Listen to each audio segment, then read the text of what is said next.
K방산이 천조국 미국까지 인정하는 방산 강국으로 위상을 높여나가고 있습니다. 미국산보다 저렴하면서도 성능은 좋다는 찬사도 받고 있는데요.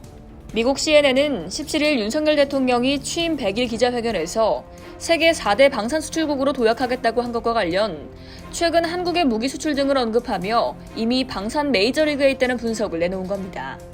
CNN은 스웨덴 싱크탱크 스톡홀름 국제평화연구소에 따르면 지난해 한국의 무기 수출액은 5억 6,600만 달러로 지난해 17억 달러를 달성한 무기 수출 세계 4위 이탈리아에 비해선 많이 뒤처져 있다고 밝혔습니다.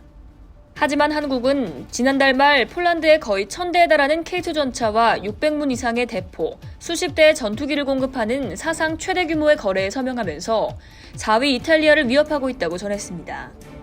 이어 지난해 말 호주의 K9 자주포 수출을, 올해 2월에는 이집트와 17억 달러 규모의 계약을 맺고 K9 자주포와 지원 차량을 공급했다고 덧붙였는데요.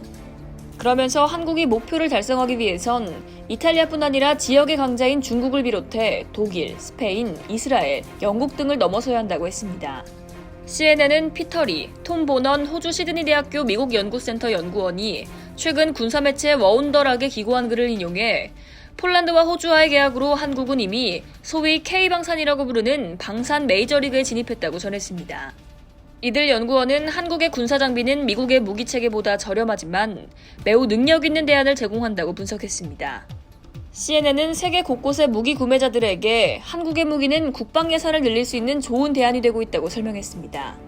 이건 무슨 뜻이냐 하면 무기는 돈만 내면 즉각 살 수 있는 물건이 아니라는 건데요. 예를 들어 폴란드는 올해 초 250대의 에이브럼스 전차를 구매하려고 했지만 미국의 경우 생산 라인이 제한적이고 미군의 수요를 우선하고 있죠. 이에 거의 1,000대에 달하는 K2 전차를 구입해 미국 전차를 구입했을 때보다 훨씬 빠르게 전차 수를 늘릴 수 있다고 했습니다. CNN은 한국의 방산산업 도약은 미국이 직접 이익을 못 내도 좋은 소식이라고 분석했습니다. 피터리 톰보넌 연구원은 전략적 관점에서 볼 때 바이든 행정부는 미국의 국방산업 역량을 강화하면서도 유럽과 인도태평양 전략에 군사자원을 나란히 투입해야 하는 어려움 때문에 다른 미국 동맹국에 고급 무기를 공급하려는 한국의 능력과 의지를 환영해야 한다고 했습니다. 이상 K디펜스였습니다.